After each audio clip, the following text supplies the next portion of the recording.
can't be sure, right? But it becomes an interesting lens through which to look at the play.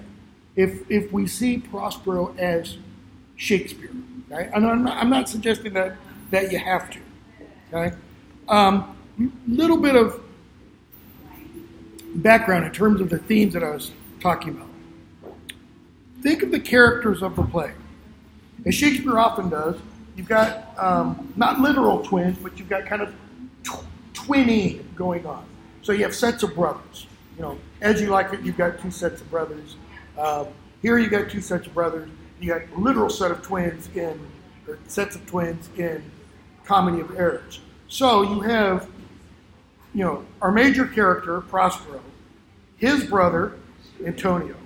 Then you got Alonso, King of Naples, his brother, Sebastian. And in both instances, you have the rightful leader, Prospero, Alonso, with brothers who either have usurped or are trying to usurp. Okay? In other words, what you really see is the first human crime, so to speak, kind of being replayed. It's the Cain and Abel story. Right? Only in the case of Antonio and Prospero, it's not a murder, though, as we'll see as the play progresses, murder is contemplated, murder is plotted out. It's not allowed to be carried through. Right? So we open with Prospero and Miranda on this deserted island, and there's, various spirits, Ariel and other spirits. There's Caliban and such. And the shipwreck occurs. And the shipwreck brings Prospero's usurping brother, Antonio. It brings Alonso, the King of Naples, who assisted in the usurpation. That is, he assisted in the banishing of Prospero. You have his brother, Sebastian. You've got the butler, Stefano, Trinculo, Stefano, and the drunk, the jester, Trinculo. Okay? And then, Ferdinand, Alonso's son, and then you've got a couple of other lords, right? Why do they land on the island? That is, why does the Tempest occur? Louder? Prospero causes it. He uses Ariel, okay? And he causes it because of, I'm going to use the phrase that he uses late in the play, his rough magic, right? But what is his magic really? Is it literal control of the winds and such? Personal, that is Prospero's control. No, it's not. It's Prospero's control of the spirit. The airy beings who, in the Middle Ages it was thought, inhabited the air around us and such. Okay? He calls it his rough magic. Why? What's meant by rough? He refers to Caliban as, this dark thing of mine. And dark and rough there are somewhat united. Right? Well, rough in that context means violent. He's going to abjure this violent magic. Why? All magic is violent. All magic is a violation of what? Reality. The natural order, reality. Right? So he says, he's going to do away with that. But it takes that rough magic to bring them to this island. Now, why are they in the Mediterranean to begin with? The marriage of Claribel and Tunis. Marriage of Claribel to the Prince of Tunis in Africa. So they've sailed from Naples to Africa. She gets deposited. The marriage is performed. They're heading back. The tempest occurs. They get cast on this deserted island. It's kind of interesting because it's set in the middle of the Mediterranean, though Ariel is going to refer to going to Bermuda. Bermuda's not in the Mediterranean, right? Why is all of this important? Well, why does he cause the tempest? What is Prospero's reason for bringing these people to the island? Notice, first of all, he knows who's on the ship. And it's only one ship out of an entire fleet. The rest of the fleet makes its way safely back to Naples. Okay? So he brings this ship for what purpose? Damage. Who's on it again? His Alonso, usurping brother, the King Alonso. the King of Naples, who assisted the usurpation. Okay? Gonzalo, who I didn't mention before. And of all the people who were on that ship, other than the mariners, because we don't see the mariners until the very, very end, really, and they're more referred to than actually seen. Other than the mariners, of the people who are on the ship that get shipwrecked, how many or who are quote-unquote good? Gonzalo. In fact, that's about it. Prospero is going to refer to Gonzalo, and Prospero will later, I believe, also, as Holy Gonzalo. Holy, saintly, sanctified. King's son. And the king's son, Ferdinand. Right? Ferdinand, there is apparently no blemish to Ferdinand. Okay? Why is that significant? Where are they landing? They're landing on a deserted island. Why a deserted island? Why an island? Why does Shakespeare set so many of his plays, partially at least, in places away from civilization? Why, for example, in As You Like It, do they have to move from the court to the Forest of Arden? Why Midsummer Night's Dream? Do they have to leave Athens and go to the forest? So the magic can happen. But what's the magic? Spirits, nature, etc. It's the lack of civilization. It's the lack of civilization's rules, civilization's constraints. It's partially that. Okay?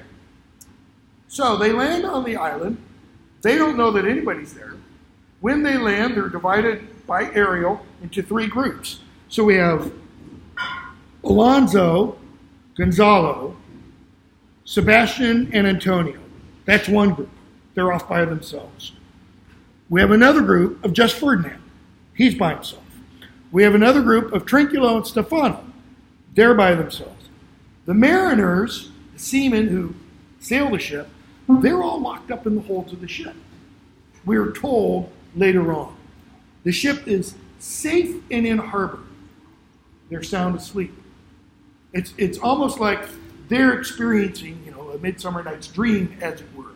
Okay? Because they will say, we kind of thought XYZ was happening. So why does he bring them there? Revenge? That's what it's thought. That's often what it's thought. But he doesn't. Because if he wanted revenge, what would he do? Kill them. Torture them, etc. That's not what happens. It doesn't happen to any of them. Or any of them in kind of a literal definition of the word. Are any of them punished? Well, throughout the play, Prospero, with the aid of the spirits, does put them in difficult situations or put spells on them and such. He puts spells on them. Let me put it this way. To kind of play with them. Okay? Trinculo and Stefano suffer a little bit, right? But what do they suffer from? What's the cause of their suffering? They're Drinking. Themselves. It's their own stupidity. It's their own foolishness. It's their own human nature. Okay? What about Alonso? Well, he's searching for his son Ferdinand. So he's running the assumption through his mind that Ferdinand is dead. His assumption is his son's dead. He's married off his daughter. He's now childless. He's suffering that way. What else? Obviously, all of them. They're stuck, right? On this uncivilized, deserted island, etc. Okay? What about Sebastian and Antonio? They're the ones who plot against Alonso and plot against Prospero. Okay? How do they suffer, or do they suffer? Towards the end of the play, isn't it that Prospero has the spirits cast a spell? Close. It's only at the very, very end where he, I don't want to use certain language yet, where he reveals to them what they've done. When he brings everybody back together. Okay? So why does he do all this? What's his purpose? It's not revenge.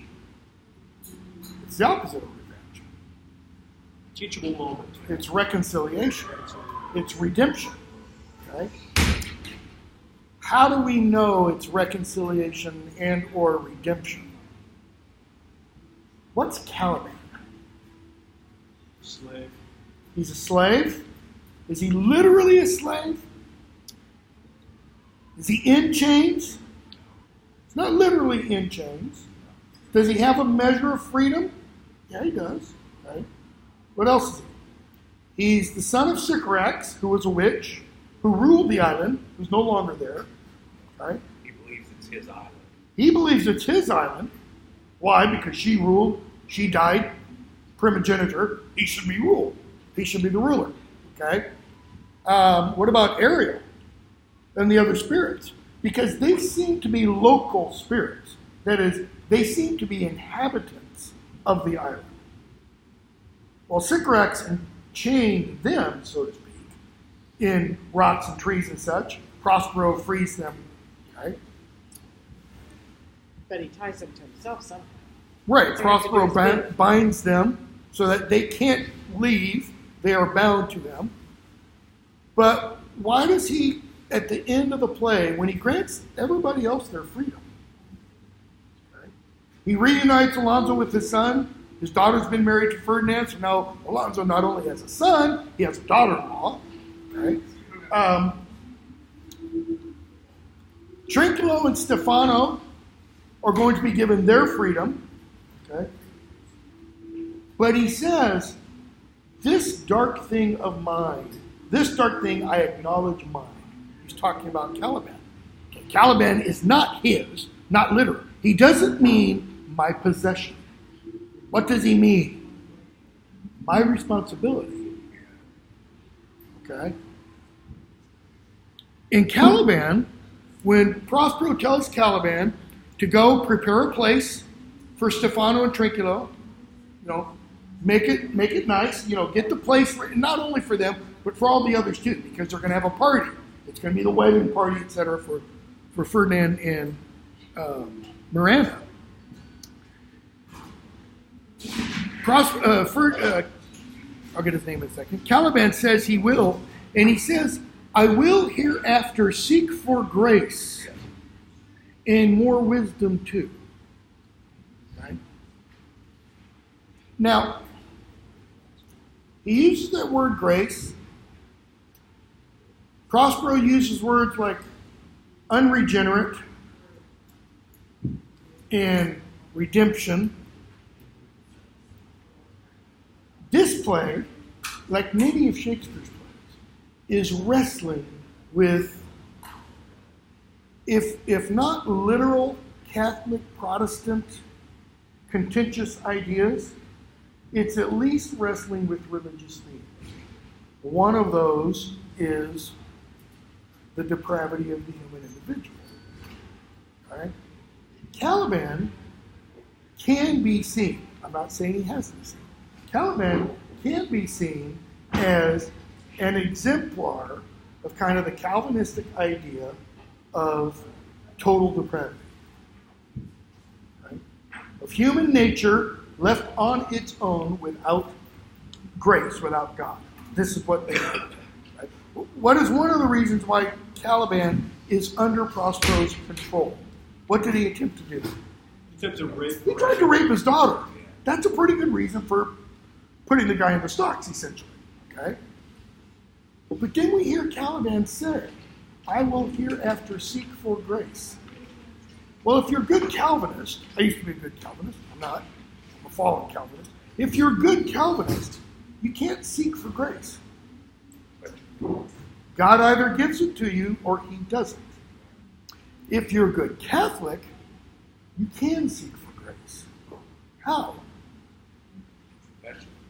Louder? Confession. Confession. Confession is an act of what? I just gave it away. It's an act. Yeah. It's a work. It's doing something. You can do something to earn grace. Right? Back up for a moment.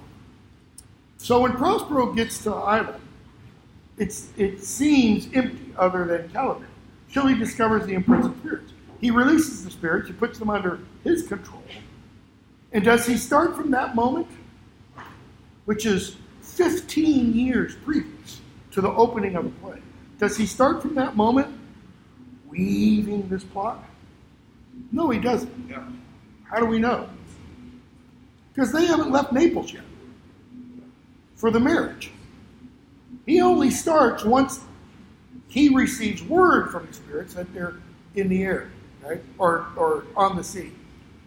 So once he receives that word and he knows who's on it, what does he start to do?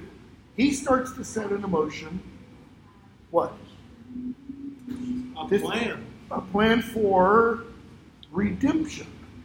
The same kind of, not plan, but the same kind of redemption that Shakespeare does in a much, much earlier play in the late 1590s, As You Like It.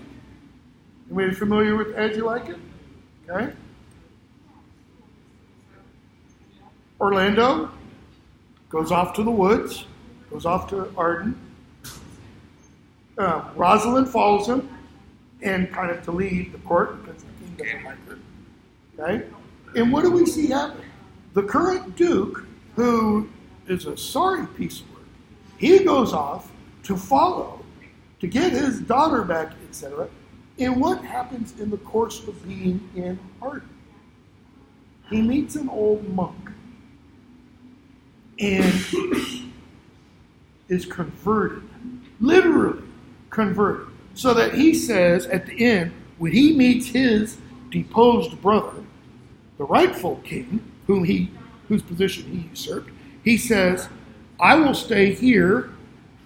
And it's in that play that Shakespeare creates the character of Old Adam. Okay. That's symbolic. Old Adam. It's New Testament language. Old Adam, New Adam. And Old Adam is what? He's a servant to Orlando, but he's also going to do what? He's going to serve as the model for how one can transform into that new Adam. Because we see there, and we see it in a different degree, and without the same kind of character, in The Tempest, we see Shakespeare wrestling with this problem of human nature and nurture.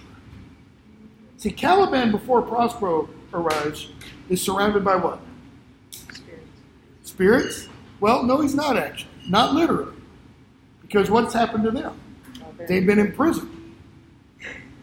He's surrounded solely by himself in the natural world. What did the natural world get him? How's, quote unquote, how's he doing before Prospero arrives? Is he doing all right? Well, it depends on the perspective, right? I mean, if you talk about from the perspective of Naples or Milan, he's not doing so well. Why not? What doesn't he have? What am I using right now? Words. He doesn't have language. Doesn't have language. He tells Prospero, you taught me language. You taught me how to do what? To put stuff up here into words. And what does he reduce that to in that little speech? You're going to see it because it's not cut. Curse. Yeah. And he goes from there to cursing. That is, language is a natural, quote unquote, innate kind of gift that can be used for what purposes? Go back to As You Like It.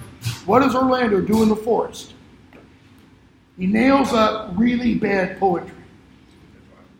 Okay? About Rosalind. Okay? It can be used to speak the most beautiful truths. He reduces it to cursing. Okay? Why is Shakespeare doing all this? Or possibly why is he doing all this? From the beginning of Shakespeare's career, I would argue, a couple minutes left, from the beginning of Shakespeare's career, from his earliest plays, through his romantic comedies, into the tragedies, especially Hamlet and Lear, all the way up through his last plays.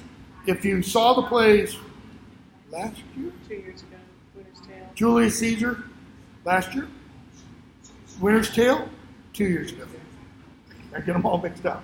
If you've seen Caesar, Antony and Cleopatra, Winter's Tale, what other one did you guys do? Those three that you were, okay. And Midsummer, okay?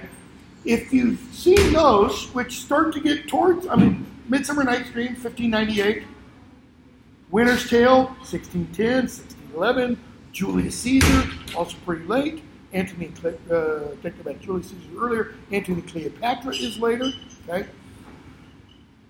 he brings this idea of there's an order. There's an order to the world. Some see it, some don't see it. And I had to write these down because I had to get it accurate. In Hamlet, Act 5, Scene 2, he's talking with Horatio. He's getting ready for the foil scene with Laertes. And just after the scene, the lines I'm going to read, in the very next scene, I think it's 5-3, Laertes says, you don't have to do, Horatio says, you don't have to do this. That is, you don't have to engage in this contest. You know it's a setup. You know they're going to try and kill you. And Hamlet, he gives this beautiful speech that he sums up with, the readiness is all. That is, the readiness to die is all.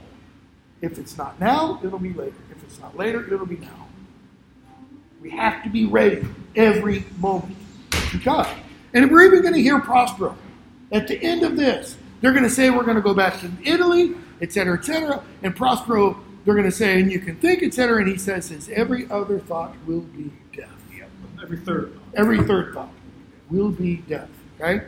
Well, Hamlet says, Act 5, Scene 2, our indiscretion sometimes serves as well when our deep plots do pall. Our deep plots, our contrivances, our conspiracies do pall. And that should learn us, Paul, that is, they don't come to fruition. And that should learn us, there's a divinity that shapes our ends, rough hew them as we will. Notice what he's just said. There's a divinity that rough hews, and that shapes our ends. Shapes, brings about the conclusion. Rough hew them.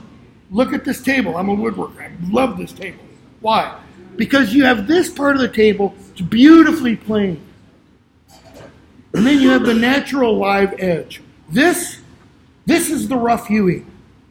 This is cutting the tree down, but leaving this. This is the shaping, the bringing to completion of the end. Okay? Well, what does that have to do with Prospero?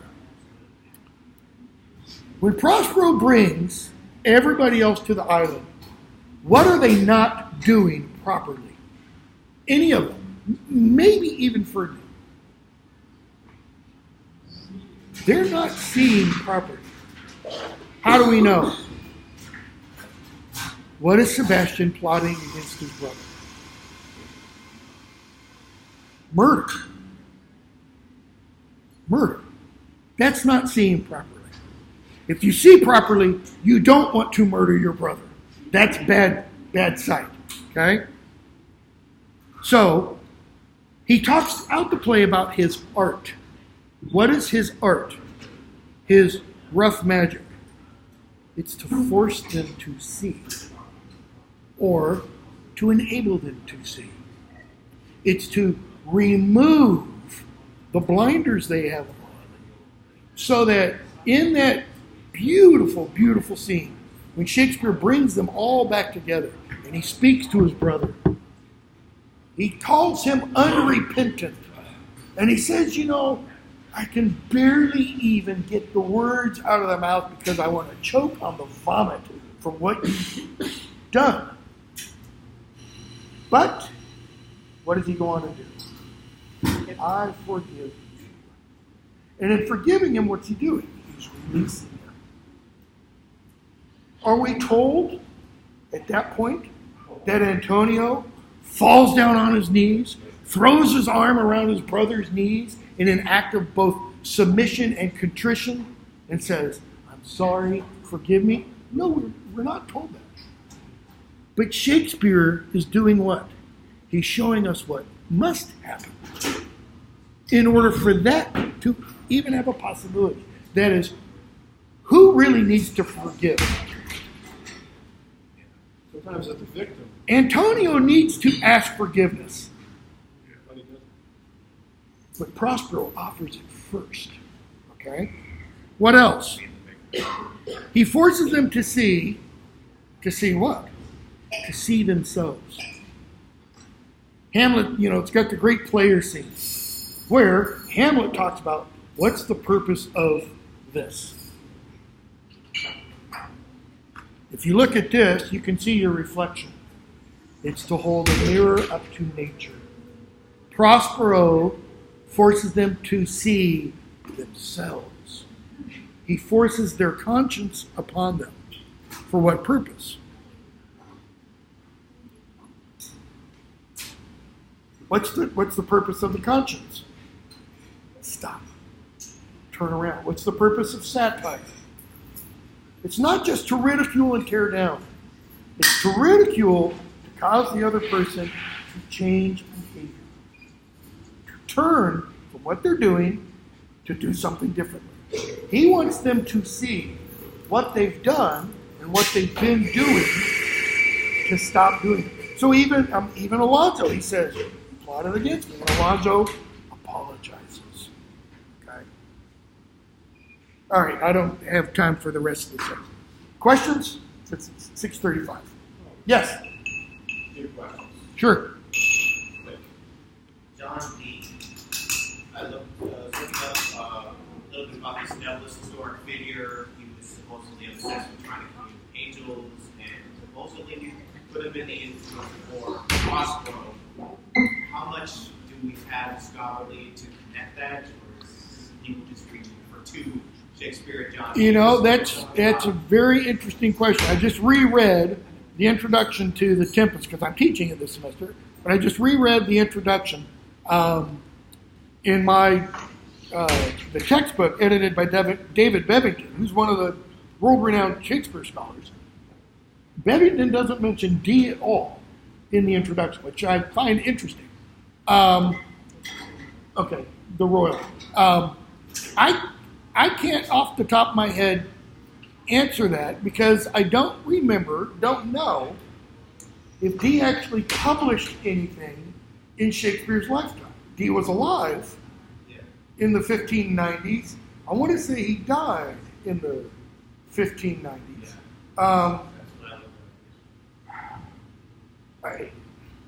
I've seen his manuscripts. I've seen them at the Bodleian Library in Oxford. I don't know that Shakespeare was familiar with them. He might have been, but Shakespeare, if he wasn't familiar with those, he was probably familiar with a couple of other manuscripts that have to do with witchcraft and such. It's a really good question because King James wrote a book on demonology. King James was an aficionado, so to speak. It's thought that that's possibly why Shakespeare wrote Macbeth and has the witches. He wrote the what? Macbeth. Macbeth. Okay. Scottish king comes down, becomes king of England. That's a very interesting question. I've never even thought about that. Who was he speaking of? John Dee. D-E-E. And who was he in relation to Shakespeare? Well, John Dee was a investigator of the dark arts. Magician. He said he was a magician, a practicer of magic. Okay. He wrote some really strange manuscripts. Have all kinds of symbolism that a lot of people still don't understand what it is. He figures in a lot of post-Shakespearean fiction, especially late 20th century because he's a person you can hang all kinds of ideas on. He's a very interesting character. I mean, he's a scientist, a bit of a mathematician, a bit of what we would call a physicist, definitely into alchemy. Lots of I was going to alchemy. say alchemy. So what was your other question? This one's based on your lecture. Because I'm saving the John Newman for these. You can exchange emails. Sure. I'd be interested to see what you got there. Okay. You mentioned like rough magic. I keep thinking of Mercutio, Juliet. If love be rough with you, you be rough with love. Now, obviously, I'm pretty sure it's an innuendo. It's a sex joke. However, now you got me thinking a little more of something maybe a little more supernatural, a little more dark at that point in time. Something abusive in some ways. Something unnatural, perhaps. Very kind of maybe. It's possible. It's not the roughness that's unnatural though. It's the magic. That's why I think when Prospero says, I endure this rough magic, he's acknowledging that for the past 15 years, he's been doing something wrong. But he's been doing something wrong in order to right a greater wrong. Right? And that greater wrong partially involved him. But that greater wrong, I think, I could be entirely wrong here, was the wrong they did to themselves. That is, the wrong that Antonio did to his soul by usurping his brother's place and plotting murder against the king. Right. Against Alonso. Against Alonso. Right. Plotting against the king with Sebastian, Right on the the king's island. brother, when they're on the isle. It's even implied. It's even implied that Sebastian and Antonio are kind of in cahoots before, that is, this might not be the first time this discussion's come up. Right? Even though Sebastian seems a little, not Sebastian. Yeah, Sebastian seems a little like, what are you talking about, Antonio? I don't want to be first in line to be the king or whatever. He seemed a little, like confused by Antonio. A little surprised, and then Antonio kind of, spells things out clearly, and he understands. Oh, you mean me be king? Now there's an idea. I was just, when I saw the performance last week, I think the only other time I've seen this was at the Globe several years ago. I don't know, 7 or 8 or 9 years ago.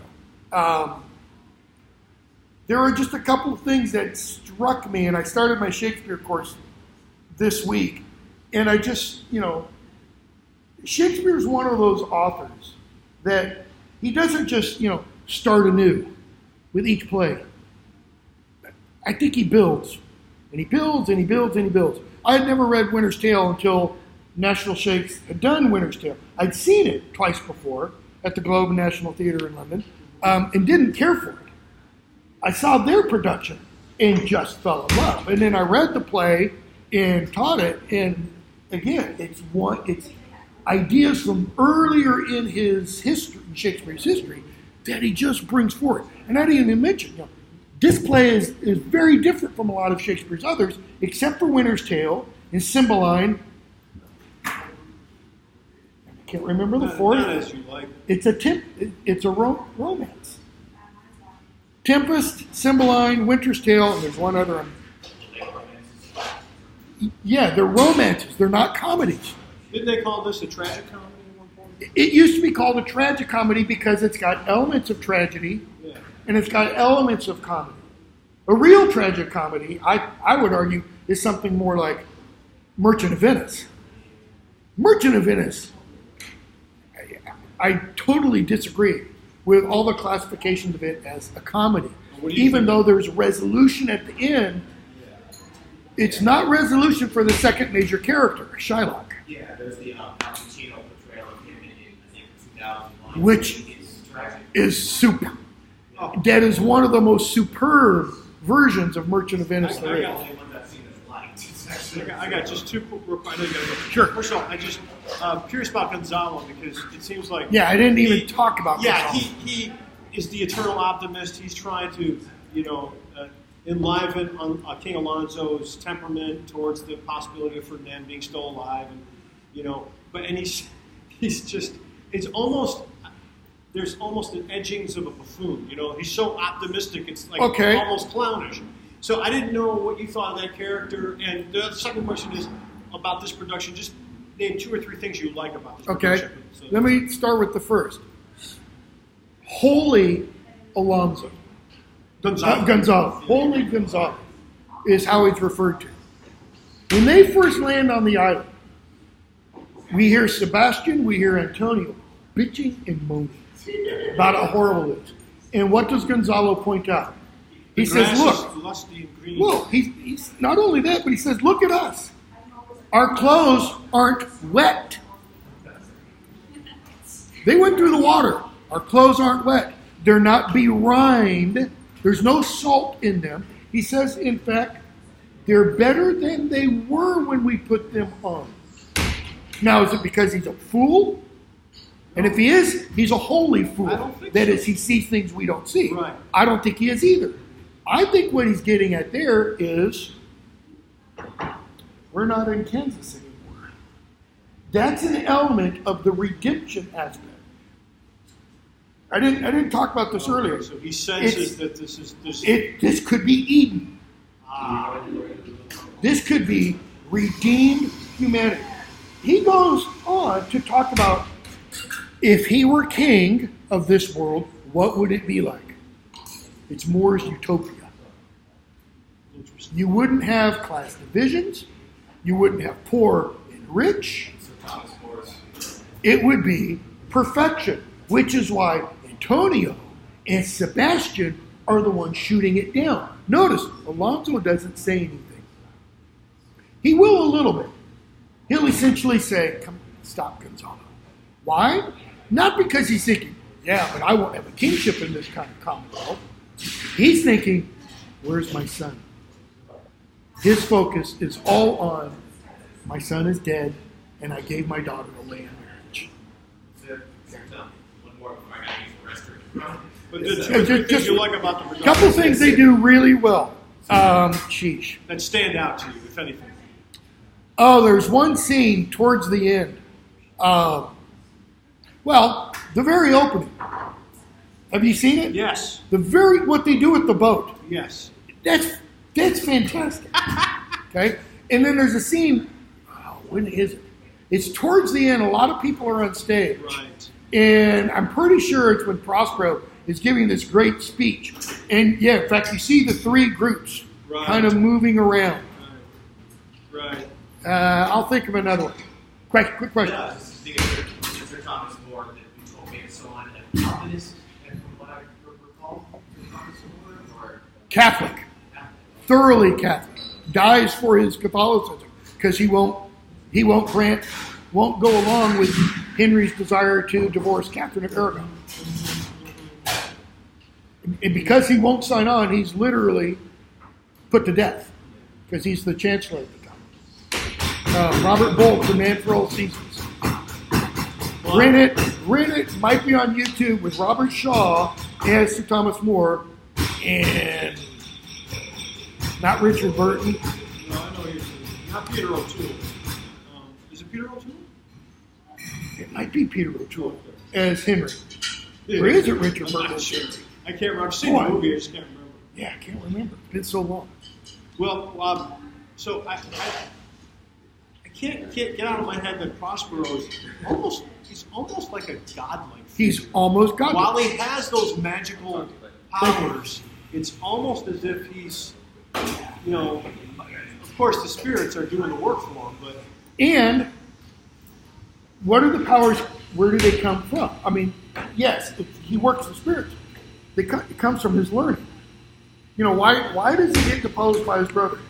Because he distracted. doesn't take care of the Right. politics upstate. Right.